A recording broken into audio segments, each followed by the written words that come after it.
Item of business. Well, we got everybody. Debbie, you know who's here, right? You got Yes, the. I can see y'all. Okay, thank you.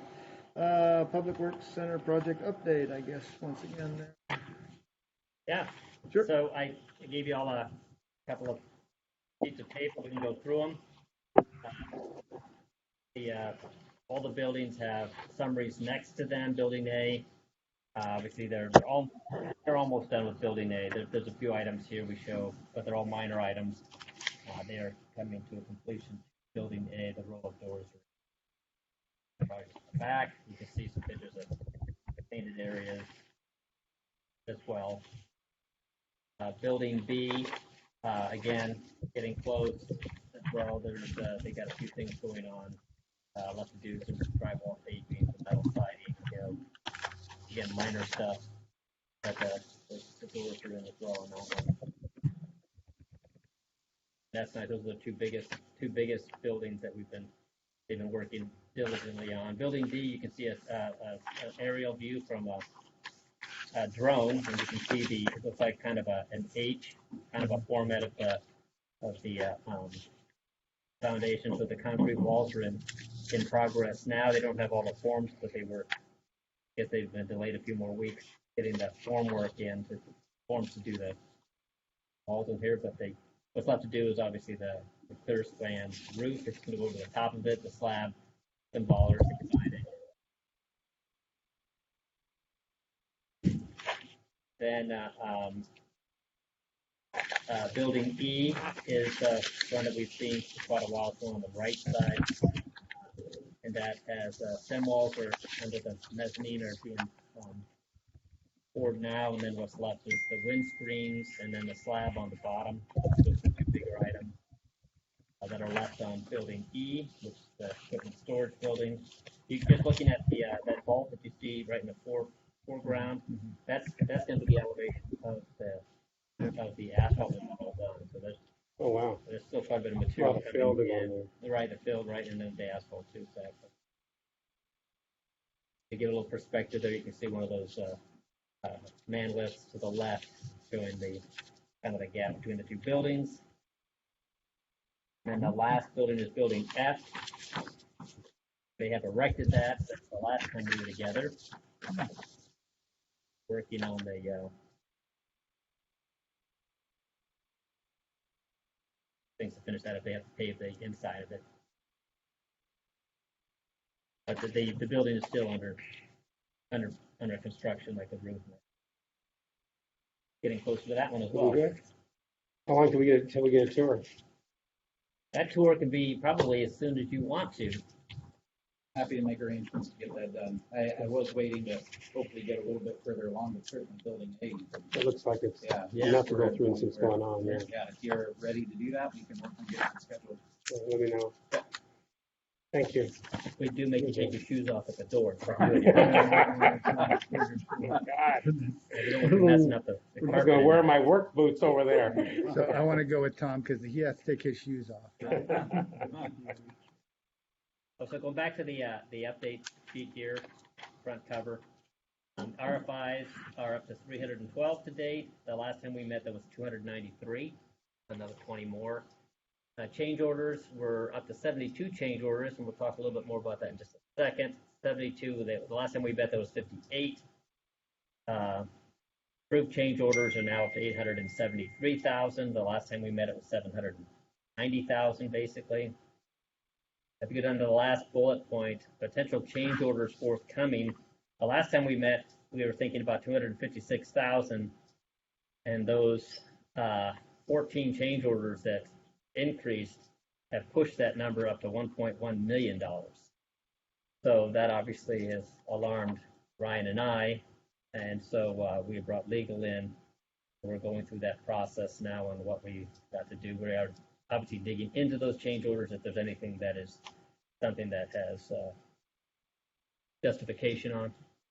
But It's quite a jump. Exactly. That is quite a jump. Right. So obviously we're very concerned about that, and we're necessary. We'll bring legal on, make the right decision on how we're going to address those. But we are digging into them, see if they had any kind of merit to them.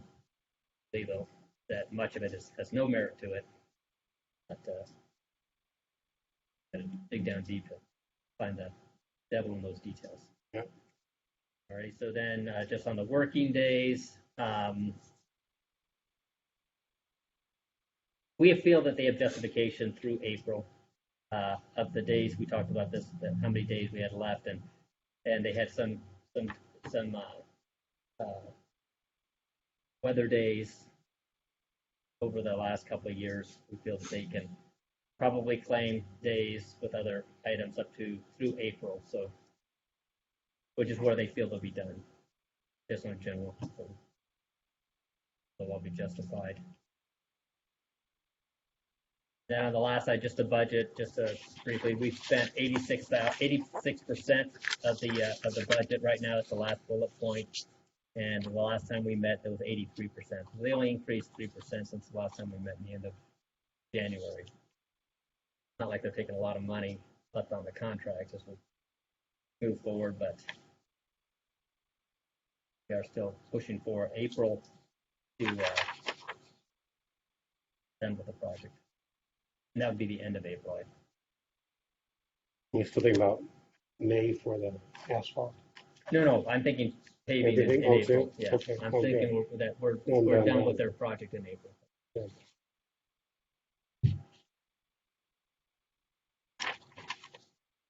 And we'll obviously doing these monthly updates. You'll be informed of how we're doing if there's any legal issues.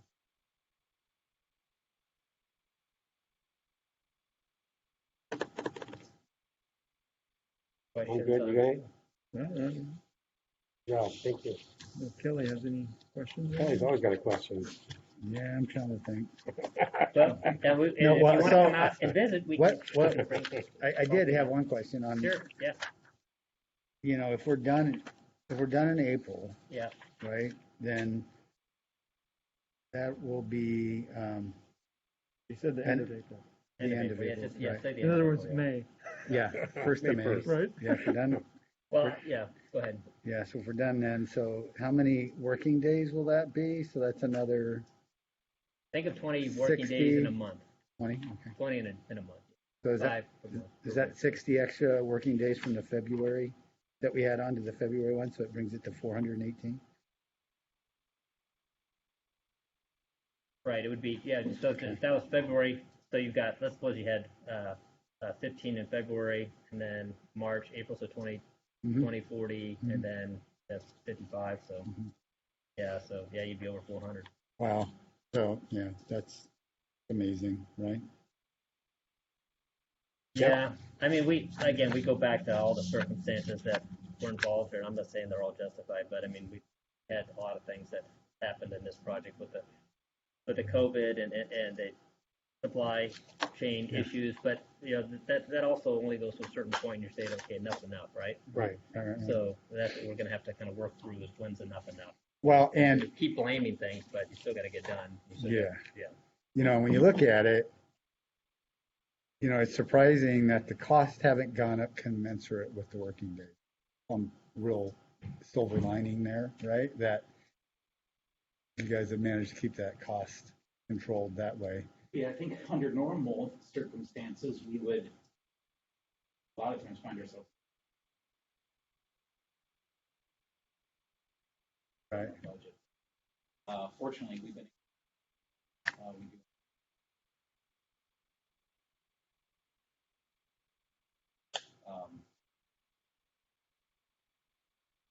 Yeah, so thanks for that, because, you know, you look at this, it's like, I know my experience has been easily that, you know, if you had that many extra working days, yeah, there'd be a lot of punishment on the budget side there. So that's, So are those from the I appreciate architect or the contractor, the change orders? They're all coming from the contractor and his subs, okay? And that's what we're concerned about when we see numbers like this, but like just mentioned, is somehow they're trying to figure out a way to get some flesh, right? Mhm. Whether it's our responsibility or whether it was contractor, the prime, aligning his schedule the way he should have and being more effective with his, his schedule and making sure people are following it. Was it his fault, or is it somehow the city has some culpability in there? And that's where I think we're going to have to drill down and get to that place where his response. Maybe it's 90%. Usually it's not 100% either way, right? That's always the. Is there any COVID costs in here directly that you can say this is COVID related? Well, the one thing I'm concerned about the COVID thing is that it's going to probably end up going back to the owner, right? Because regardless of, not going to get any money out of COVID, right? So Right. if it's a COVID-related Right. thing, something right outside of what their control is, then they're saying, okay, well, you're the owner, right? Somebody's got to pay. So I'd rather not go down that path. Okay. Till now, though, that when it come to COVID, the impact of the project has been in, it's not been in dollars, we feel.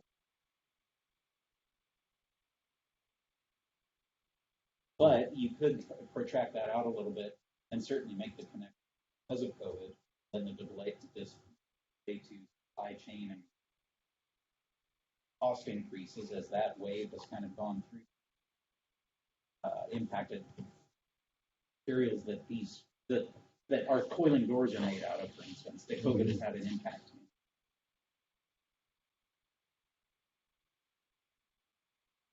With those change orders, when they come, John, is that where you get that million from? Is they got a time and cost associated with them or something? Right, we had one change order come in for like $400,000. Another one came in for $124,000. Sure. And so the But they got either material or services associated with them, right? So it's kind of like you know the material's there, supposedly. right, so the bigger one, the $400,000 one, we kind of dug through that, and we Mhm. didn't feel like we had. They did make some veiled complaint about some engineering issues that may come back to us. Mhm. But all the other ones seem to be really directly related to the prime contractor delaying them, not us, right? So that's not a charge against us. So Mhm. even though they sent it through to us, we went through it and looked at it and say, we don't see us to be culpable in any of the items that you mentioned above, but you did have this one sentence. Mhm. We don't know about that one. So we need to dig a little bit deeper on that. The 124,000 one that came in, we're digging into that now. So we haven't come back and really pulled that all apart again. But that one, he did seem to have a lot of paperwork behind him, what he was trying to back up Sure. his claim on. But we'll go through it and we'll figure it out. Yeah. Mhm. Good deal. Okay. Exciting. Thanks. It is what it is for now. Looking forward to what you tell us and the tour. Looking forward to June. Yeah. We'll be in. Alrighty. Moving on. June CDC meeting scheduled for? There you go. Be scheduled for over there. Make them have it. Resolution for SEPA. So we got the Housing Action Implementation Grant. One of the things, part of that is to update our SEPA code. We did get a request, we sent out a request for a proposal for about 5 different complaining consultant firms. We did get one back, and it is less than the amount proposed. We originally had put $40,000 in the grant as the approximated cost. LDC, who actually wrote the housing action plan, so they have kind of a lot of expertise already with our code, was the one that submitted a response, and it's $33,400, which is less than what we proposed. So we would propose moving this forward to council to sign a contract with LDC for the $33,400 to complete that scope of work under the grant. Do you have any like good examples that we could talk about where it was like, oh, our old code forced us to do all this extra work, or the applicant had to, obviously, and Well, once we have this in place? yeah, so I mean, the couple of things we're looking at is one is some cleanup. So that would be my classic story about Councilmember McClymans and having to go through SEPA for a small garage addition because he was close to a critical area, which we think was kind of overkill. I had kind of admit that at the counter, like I think it's overkill, but that's what the code requires. Yeah. So that's my classic example of that. There was another example is the state updated the SEPA statute a couple years ago that raised what we call the categorical exemption, which means projects below that don't have to go through SEPA because the code should take advantage, and there's some work that you have to do for that. So that would remove a SEPA requirement for both residential and commercial projects below a certain threshold. The other one is there's what they call an infill exemption or SEPA threshold plan determination, which we could do for downtown, which means if you're doing a project in downtown, you don't do SEPA. So that's another part of this, and then just cleaning up the code because it really hasn't been touched in 20 plus years. I know it hasn't been touched the decade I've been here, so that's the other part of it. So kind of tackling all of that kind of at once. Yeah, so do these, along the lines of do these contractors, do they have a good idea of exactly what the good change is versus a bad change? I mean, my concern is you get people who are too ingrained in the system and they go, oh, well, here's what we need to do. And they're going to take the King County model and they're going to apply it here. And that just is not, I'm not a fan. No, right? and that would not be what the whole goal of this exercise. That's not what the whole goal of this exercise is about. I get that. It's our about, goal, but is it the contract? Yeah, so that's what I was going to say is Clay White, who is the lead for the consulting firm. Yeah. He was at Snohomish County years ago, but when he was there, he was on the state group that was trying to push the categorical exemptions higher to remove projects from having to go through SEPA. Yeah. They're also a private development firm, and they understand how much it costs to go through SEPA when you may not need to go through it. So based on the project team, I don't have that concern because I've talked with Clay enough. He understands what we're trying to do is remove the SEPA burden from projects when it's not necessary. Right. Okay, good. Yeah, that was my thing is that, you know, if we could spend money to get a plan that we go, well, that's not what we asked for, right? Because there are people who would go, oh no, here's the right way to do SEPA, and then you wind up with a homeowner once again, right? I agree. Paying a lot of money for something that you go. Yeah, the whole objective of the operation is to move those categorical exemptions higher, so that fewer projects get caught in that net. Right. Under the assumption that our codes already mitigate for those impacts. So I always remind people SEPA was written in 1976, 75, before critical areas, growth management, traffic impact fees, design review. And so it really is meant to be a catch safety net project, not to put all three projects through it. And that's kind of the mission that we're moving forward with. Yeah. So, and how many, never mind. We can talk about that later. Yeah, you can ask, I mean, I'm like, you know, I'm thinking about, you know, we have the infill in downtown that, you know, we don't really want to. It would be a good deal if those programs don't have to go through that, right? Because we've kind of already, and I think the community understands. I mean, what value is SEPA going to add there? Are we going to save? Is there any critical environment areas that are going to change, right? Are we going to? I mean, so I don't think that's a big deal. And then Easttown, how does it affect Easttown, the build out there? It would probably, the best we could do in Easttown, it would push the categorical exemptions up. So some of the smaller buildings may not have to go through. So I think we can go up as high as 60,000 square feet. So projects around 60,000 square feet would be categorically exempt from SEPA. Big is 60,000 square feet. Not very big, right? So we're probably not going to have a lot of under 60,000 square foot in Easton. Yeah. So I mean, this is be bigger. Right? Yeah, this is the first salvo, and it takes additional work if you want to get higher than that. That was outside the scope of the grant. So what's the purpose of SEPA again, just so I understand? So it's a state environmental policy act. It was written, like I said, in the mid-1970s when there were no environmental regulations really on the books. It was mirrored after the National Environmental Protection Act, and its real main function at the time it was written was a way for cities to make sure that environmental impacts associated with projects were mitigated. And what was defined as the environment was everything from critical, wetlands, geological hazards area, transportation, utilities, aesthetics, all those things were defined as part of the environment. Because in 1970, when it was written in the 1970s, you didn't have the critical area code, you didn't have concurrency, you didn't have sewer connection charges, water connection charges. So it was the basis for environmental regulation. And over time, as we've written all these other regulations, we haven't pulled this one off the book.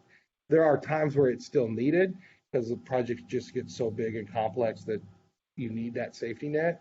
But really, it should operate as a safety net. And it was also how notice was required to be provided to the public about what projects were occurring. Mm-hmm. But under the Growth Management Act, Local Project Review Act, we have to do that anyway. So there's a lot of duplication in the system, and now we're trying to take the duplicate off and still have it for as a safety net, but remove those areas where it's kind of duplicative. Okay, so, and SEPA is what's driving us through the traffic impact study at Allen York. Correct. Well, yes and no. The code is what's driving the traffic impact analysis, because any project over 10 peak PM hour trips is required to do a traffic study. Okay. We use SEPA as a way to get the project through without having to do the traffic study so that the grant timelines could be met. Okay. That was one of those times where it came in handy to have it, because we were able to move some pieces around on the board. Okay. I find that amazing, right? It is. Oh, okay, great. All right. All right. Thanks. So are we okay moving this consent Yeah. or a full agenda? I would take consent. Okay, Yeah. consent's fine. Debbie, next available council meeting for consent, or whoever's tracking that. And I'll fill in the contractor Thank you. numbers. Next item, a resolution to professional services for that aforementioned traffic impact analysis. SEPA requirements. Yeah, we Right, gotta comply so with during- SEPA. Yeah, so we missed this as we went through. The TIA probably should have been done before we had gone to to design. Obviously, if there was any impacts to the design, then obviously.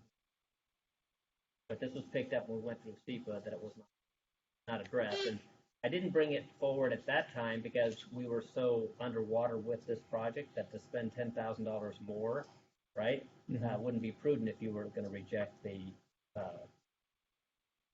increase in prices, right? So, but I did hedge my bet. I did go to our Jake Jewel, and I said, I want to know if there's any impact that's going to happen. I want to come back with nothing on this thing. He said, we've seen these things before. And he said, I don't see anything happening to us on this one. So it's just checking the boxes so we can open up that park between that peak hour period without impacting people's use during that.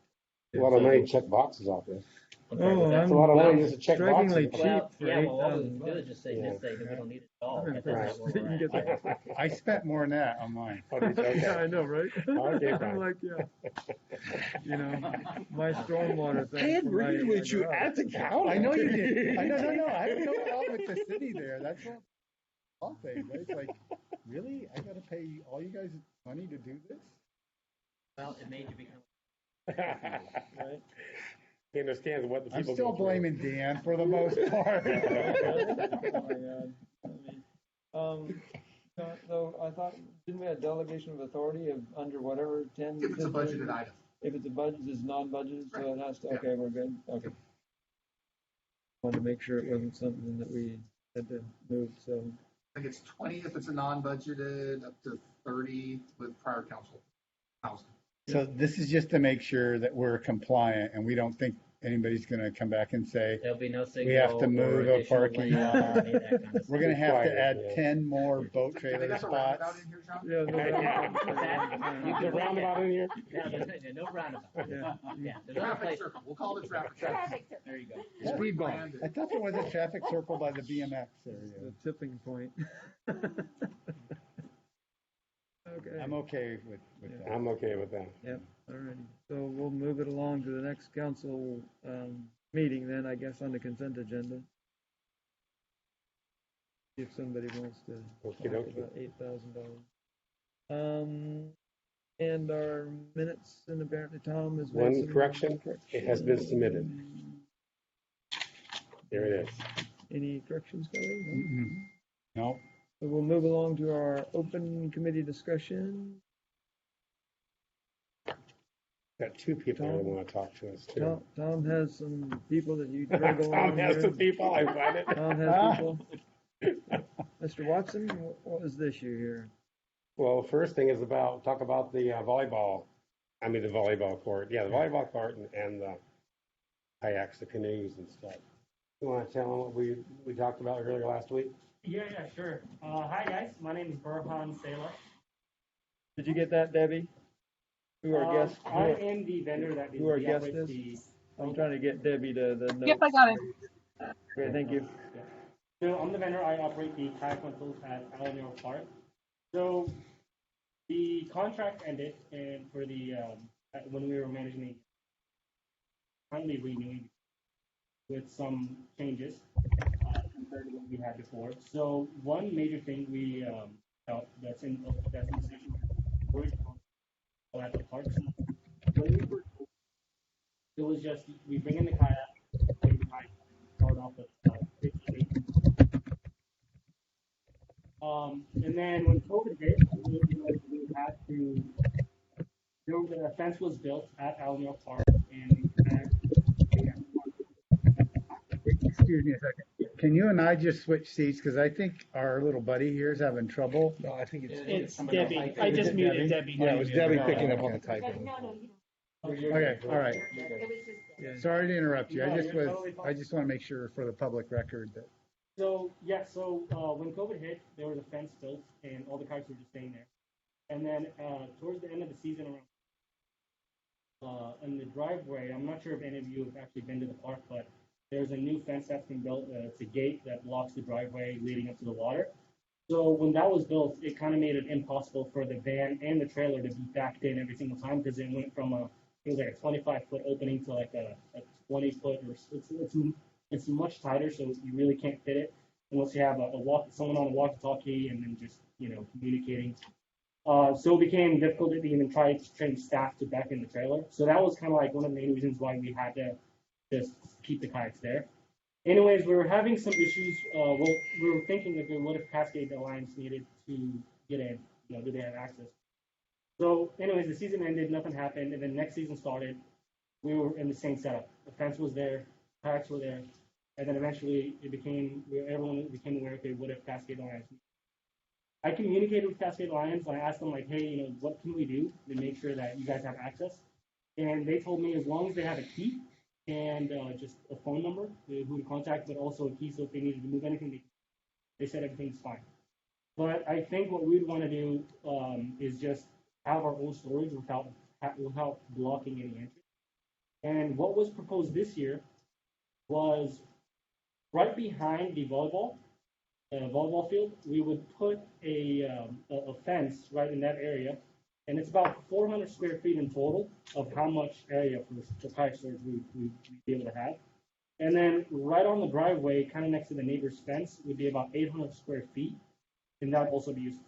So that area, we could put two sheds, or a container, either a shed or a container about 20 feet long. And in that, we would put things that can't get wet. So, we have about 150 life jackets. We can't have those getting wet overnight, so we would have to put those in a container. We also have iPads, credit card readers, first aid, paddles, a lot of things that we put in that shed. And then also in that shed, we would put, during the summer, employees are working outside the whole time, and it can get really hot, so we use it as cooling stations. So we have fans, ice, things like that, and employees can get in, cool down, re-energize, eat something, and get back to work. And then in the area behind the volleyball court, which is 400 square feet, now that's really small. So in 2020, 2021, when we had that whole fence area on the driveway, that was about 4,000 square feet. So dropping from 4,000 to 400, we will not be able to put all the kayaks in. Now, the alternative option is, okay, we'll fit as many kayaks as you can, but then, the rest of them store them somewhere else. Now, where we store them somewhere else outside the park, I don't know. We don't know anyone that's going to be open for discussion. But let's say we do find someone stored in there. Bringing in 100 kayaks every morning to the park, and that'd be the staff's task to bring in 100 kayaks during the day, in the morning, and then throughout the day take them in and out of the water, and then at night take them out to the storage. Now, the staff, they already get really tired as is, just because it's a very labor intensive job. Take kayaks in and out of the water, under the sun, in the middle of the sun. That's not something that's doable. It's not feasible. In 2019 and 2018, when we were just doing it with the 18 kayaks, when we were just coming in and out every day, it was a little bit easier, but it was still tough. And what I was finding is I was hiring staff. A week later, they'd get so tired of the job, they would quit. And then it was just ongoing hiring, quitting, quitting. So to do it on a bigger scale, and especially with 2022 already being very tough to hire anyone, I can see that this would be a very tough, position to fulfill. And what it would lead to is, unfortunately, the kayaks would just have to close up. We wouldn't have any kayak rentals unless there's someone else willing to take the job. I know for sure it's something that I won't be able to do. I can't fulfill that. We would have to have something where we can sell all the kayaks there. Just because, like I was explaining, it's a very hard job to do, to bring in all those kayaks in the morning, use them throughout the day, and take them out at night. So what I want to propose is, rather than having 400 square feet right behind volleyball, is increase it to 800 square feet. And by the way, my estimates are just very rough estimates and not, so I'm just estimating it's about 800 square feet. And it would take up pretty much the grass area right behind volleyball. And what I've done, actually, I've taken some pictures.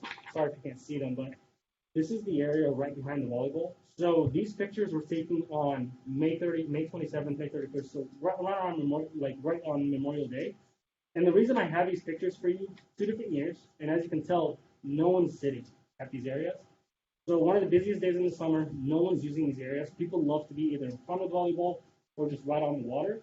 So the reason I'm showing you this is because it's not going to take up any space from people. It's not going to limit anyone's space. They're still going to be able to enjoy the park. So it won't change the visitors' seating or room. The other thing is we would have that area fenced out, and then right in front of the volleyball, what we can do, the fence that's facing the volleyball, it's about 5 to 10 feet away. So, if someone's backing up to hit a ball, they're not going to hurt themselves just because it is far away. But what I can do just to make sure we're safe is add a fence pad. And that would, just in case if anyone does tend to jump that far, they won't hurt themselves. So that's, what I'm proposing. That's what I think is going to be and if it ends up just coming to where none of this gets approved or we have to close, I think it would hurt the city a lot. It would hurt the community a lot because at the end of the year, the year the city is making around $5,000 in commission from this. There's about 15 to 20 jobs that high school kids get to work at during the summer, and then I all know this is a really fun and great service for that we're doing. I have a few other businesses of mine, so I know, there's a lot of other decisions that, that are coming to play. I have a ski rental shop in Tacoma. I have another kayak rental in Bonney Lake. And then I'm opening up a restaurant, a fast food franchise in Tacoma as well. So I understand there's a lot of, I'm not saying I don't have any experience. I know that there's a lot of things that come into play with making. But I love doing this. It's a passion of mine, being out in the sun, providing this kind of service. And I'm sure you guys probably see our advertising Facebook. Do a lot of advertising. We're bringing people all over, from Tacoma and Seattle. So, if there's a solution to make this, it can make it work. He and I have talked about this a couple times and stuff, and I looked at the area down there. He's had some pushback from Jack and from the people in the city, supposedly, about using this space. I was concerned about people getting hurt. And those pads that they use in the basketball courts against the walls to protect people. And it's an open space not being used now, so unless you have a reason why, it seems like you do have a reason why. Yeah, and I guess I'll just speak on the next step of the process for us is I think we just received your submittal or your proposal a few days ago, if I'm not mistaken, so I'm a little surprised at this, but the next steps for us is actually looking over your proposal, and then we'll probably reach out for next week that we'll meet you. It'll be Todd Bright meeting you out in the field, and you can explain all that for that. And then the process for us is we'll be presenting that information to the CDC so they could actually see the pictures, see what the limitations are, because we did have some concerns from Cascade Water Alliance too about the access, and so specifically you addressing it with the van is a good discussion topic, but it's also one that we have to reach out to Cascade Water also. So we'll take a look at it and we'll let you know, and then we'll present it to the group and we'll give you all the positives and negatives, and you can make a decision. Yeah, so it's funny you say that, Tom, because I thought for last year, I thought, why are we letting them take that valuable real estate there by the water, right? Rather than having, a couple boats staged for people who walk up and then going getting more boats when the boats that are staged gone, why don't they just store them across the street and the staff can go grab them and bring them across? Because looking at that whole area, when it is hot and there's a lot of people there, it does fill up, right? I mean, I've been there, I've been down there, I've walked down there a lot. Every inch of that grass is used, right? And people fight over it, right? So to take it to store kayaks, right, didn't really pass the giggle test to me. So I was going to suggest that we move storage across the street and then carry them back and forth and not lose that valuable space. That's the reason why that road right along there, just to me, that road just doesn't make sense because it creates an artificial barrier where now we have this very precious commodity. It creates that precious commodity, which is that strip Well, when we're right busy, along the water. that road's stalling cars too. Yeah, Is the worst part about it. You Yeah. can't- They're moving, like that. And the whole thing is a disaster. So see, part of the- that I agree with. If I were to comment, I mean, like I said, so these pictures, Memorial Day is one of the busiest days. In this area, they're not busy. But, I mean, that's just, I mean, these, and I can show you the timestamp on. But I mean, every other area of the park, in front of the water, in front of the volleyball, is definitely busy. But even, let's just say, even if they were used, I think just for the visitors, it is a much more valuable asset to have the kayaks there than just not at all. I mean, you mentioned like across the store the kayaks across the street. I don't know where do you mean across the street? Because I mean, the only thing across the street is like the woods. Where would it go? Is it somewhere else across We the do street? have some area across the street that you can store, but if you look at the vicinity map that we provided, we actually indicated where the storage wood is across the street. We're also limiting the amount of kayaks you can do. It sounds like you want to increase that more.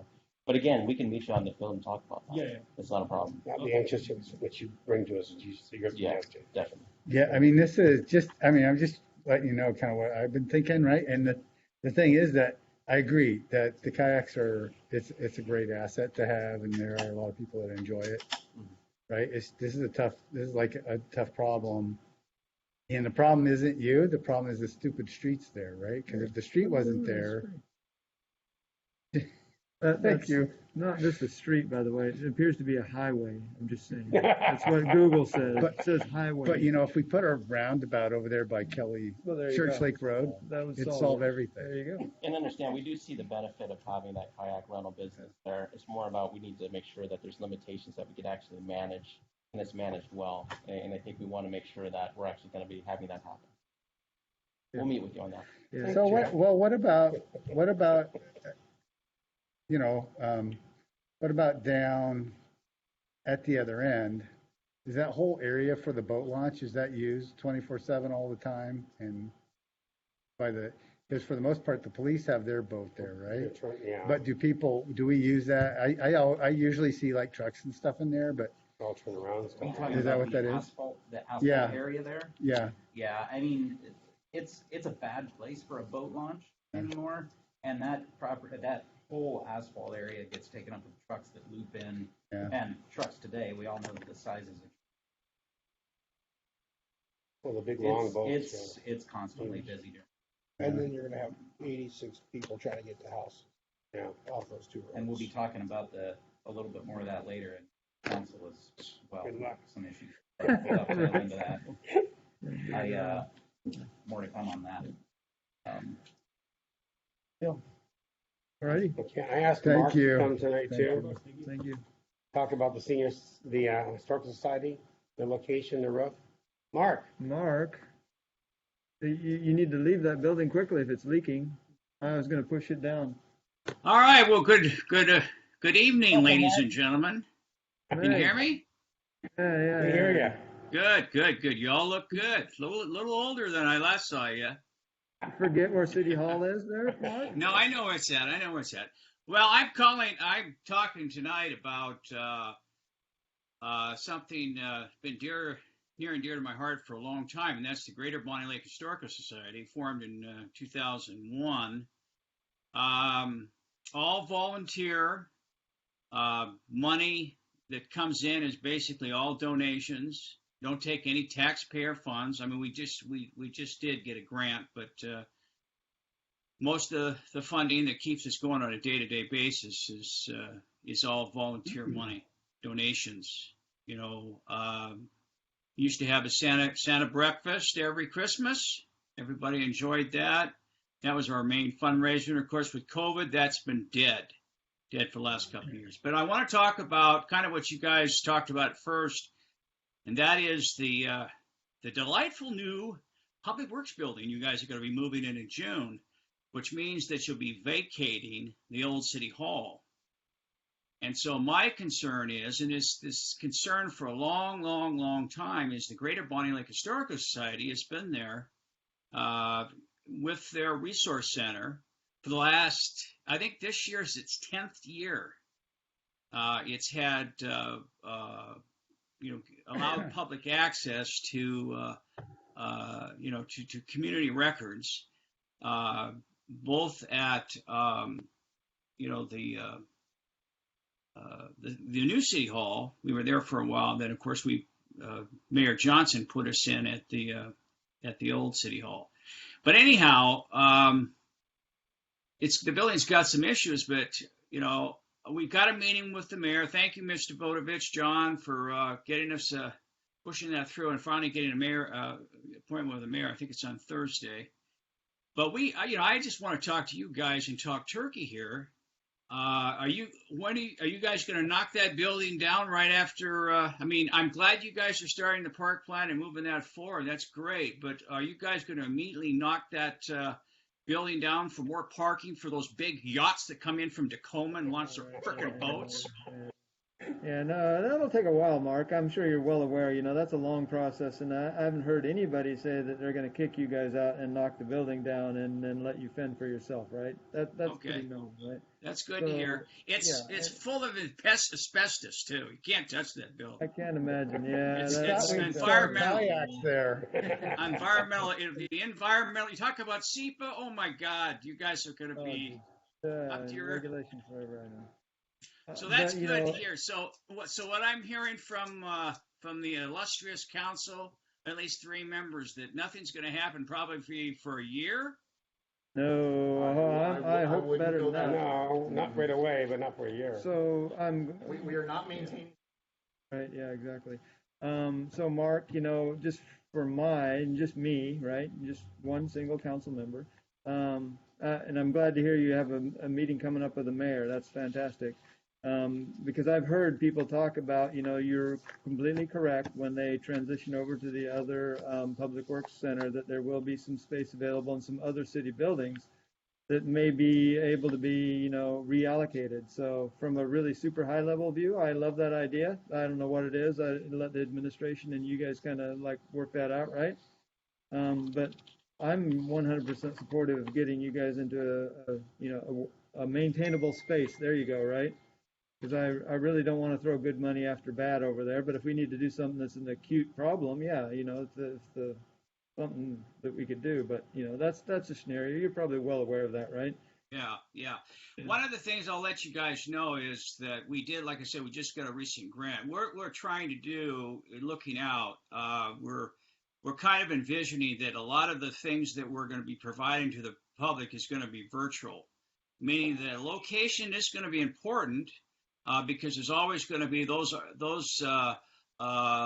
archival documents and things that probably will never be digitized.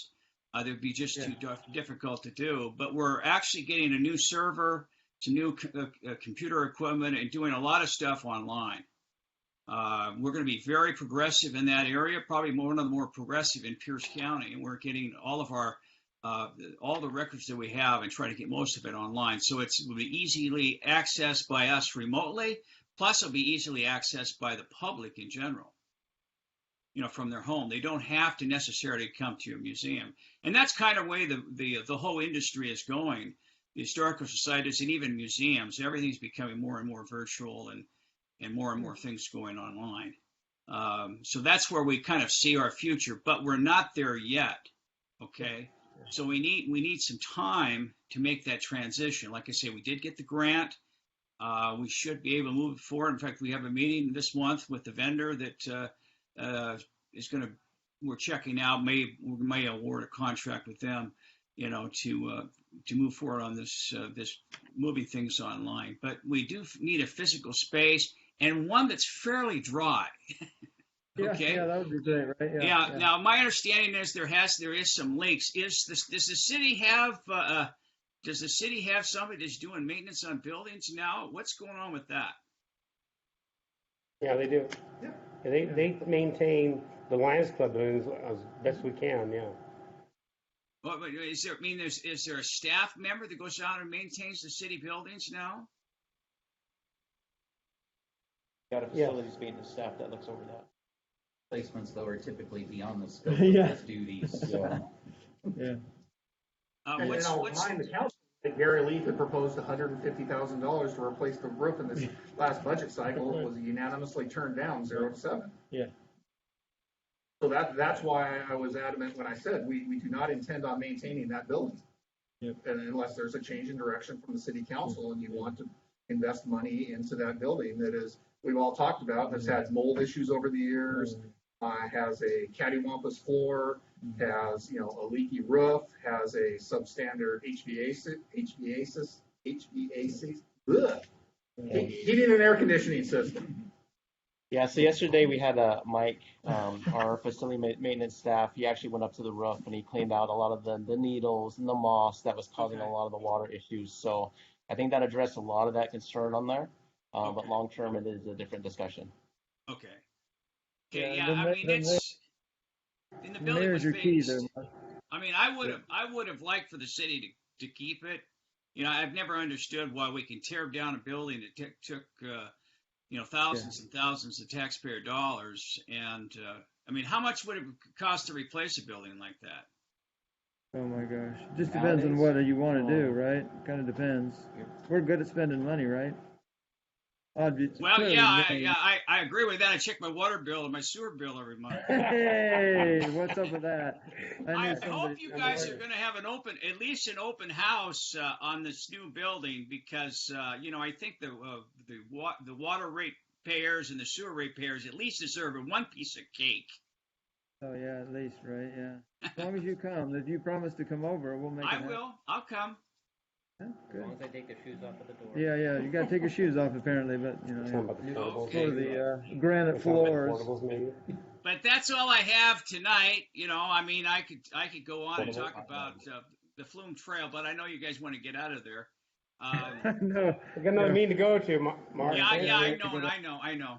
So anyway, so basically, you're going to give us less than a year in that building, right? Hopefully, the sooner the better kind of thing in my mind. I don't know where all the rest of the council is, but, need to be in a good space. And obviously, there's going to be a lot of moving going on in the end of April. So, the mayor's your guy, right? Okay.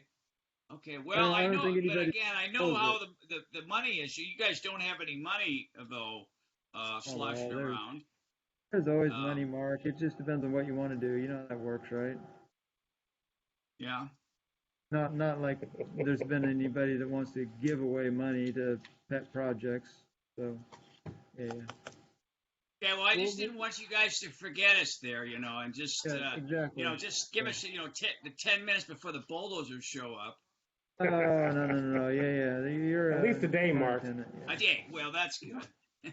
Right, yeah, I know. Yeah. What makes you think we can afford a bulldozer? And the good news is it's probably a Russian bulldozer, so it's going to be there in a couple of weeks.